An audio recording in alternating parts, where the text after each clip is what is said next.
Hei, väike sõber. Mina olen Aasia, sinu latevärviline nurumootor. Täna jutustan sulle loo oma kohtumisest rebasega. See lugu viib meid kaugele maale, mere äärde, kus lained mängivad orelit. Kõik see juhtus ühel vaiksel suveõhtul minu maakodu aias. Päike oli juba loojumas ja taevas värvus oranžiks. Istusin aknalaual, nautisin loodusvaadet, ninake värskeid metsaaroome ahmimas. Järsku märkasin põõsas midagi punakat ja karvast. Ma kigitasin kõrvu ja hingasin aeglaselt sisse. Seal ta oligi, rebane. Tema kasukas säras päikese viimastes kiirtes ja uhke sabatups välkus valge laternana. Kes sa oled? Küsisin ma vaikselt, et teda mitte ära ehmatada. Rebane tõstis pea ja vaatas mind targalt oma merevaigukarva silmadega. Mina olen metsarebane.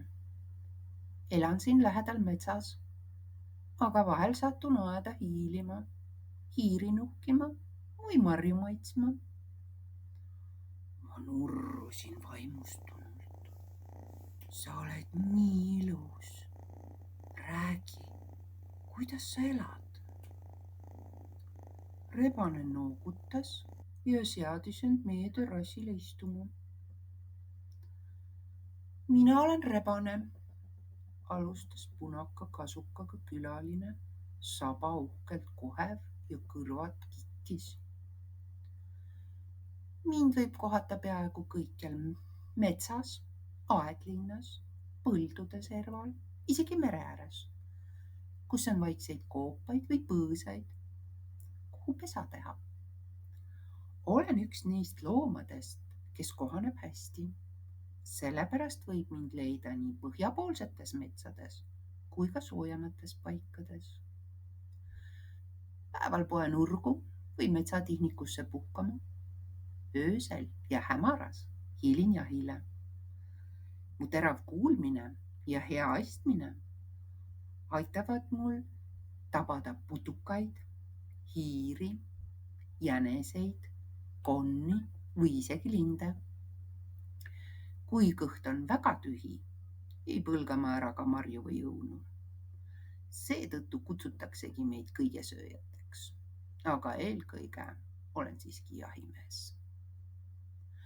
Minu kõige suurem aare on minu kohev saba. See aitab mul hoida tasakaalu, kui ma jooksen või hüppan. Ja külmal ajal on saba nagu soe tekk, mille alla peitu pugeda. Minu kohev saba ja paks karv teevad mu palju suuremaks, kui ma tegelikult olen. Kaalun vaid 4–10 kilo. Minu elu tähtsündmus on minu rebasekutsikad. Kevadel, tavaliselt aprillis, sünnib mul üks pesakond, kus on 4–6 poega, vahel vähem, vahel rohkem. Esimestel nädalatel hoolitsen nende eest mina, ema, sest nad on pimedad ja abitud. Imetan neid ja kaitsen neid oma kehasoojusega. Kuid ma ei ole üksi. Rebaseisa aitab meid. Ta toob urgu saaki. Kui pojad on umbes kuu vanused, julgevad nad juba urust välja piiluda. Kui hästi läheb, elan looduses 4–10 aastat. Tavaliselt see siiski ei õnnestu, sest rebaste jaoks on palju ohte. Nälg, haigused, vaenlased ja kahjuks ka inimene.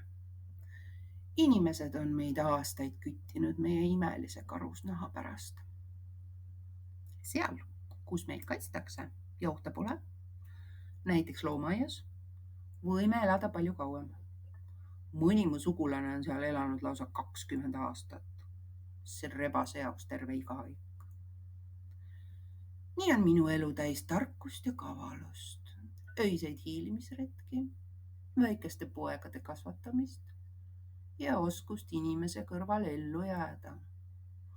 Olen küll kavaluse sümbol, aga süda tuksub ikka rebasekutsikate ja eluseikluste järele.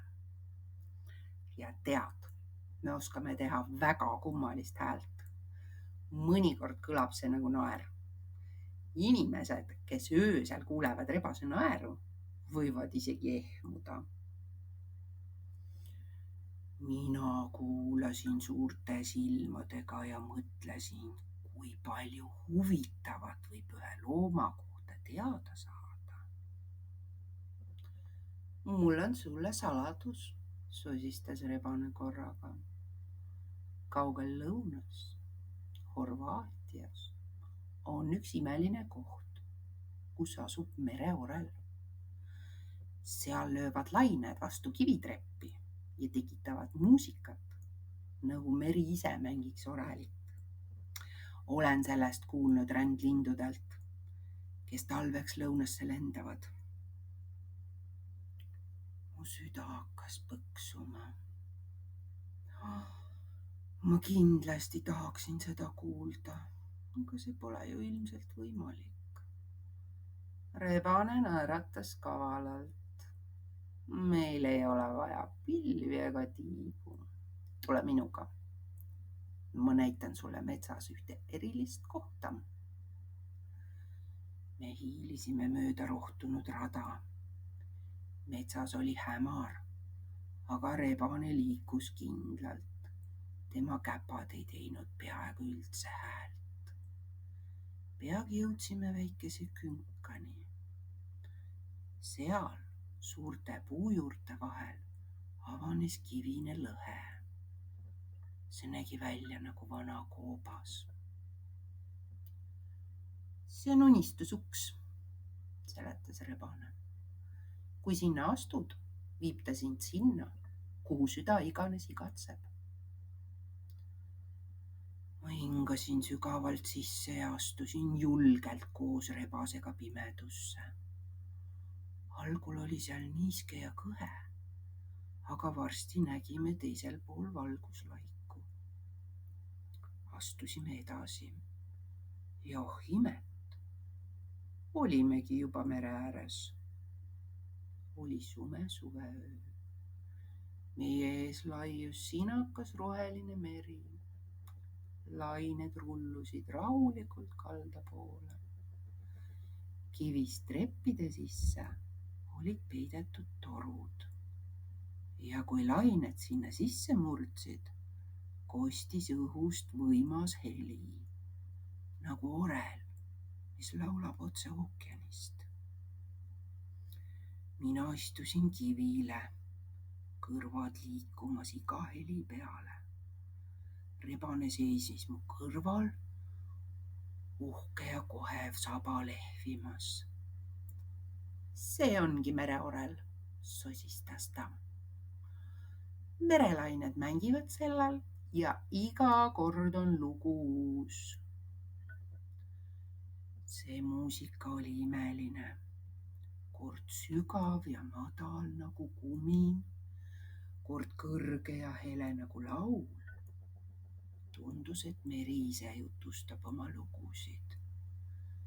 Mina nurrusin tasa kaasa ja rebane pani silmad kinni, justkui kuulates maailma suurimat kontserti.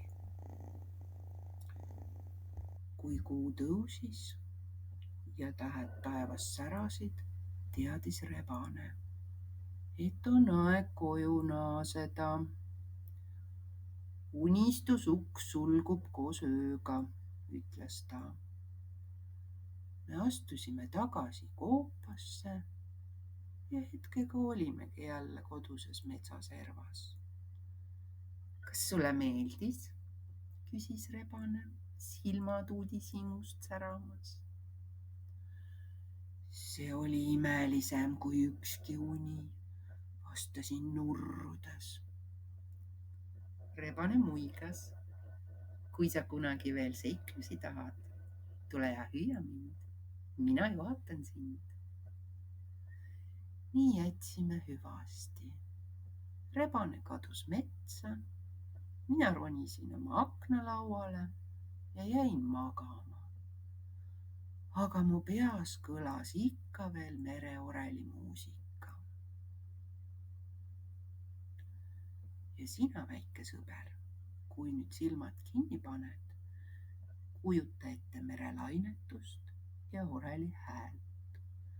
võib-olla mängib meri just sulle oma loo, mis aitab sul rahulikult unne suikuda. head und, väike sõber.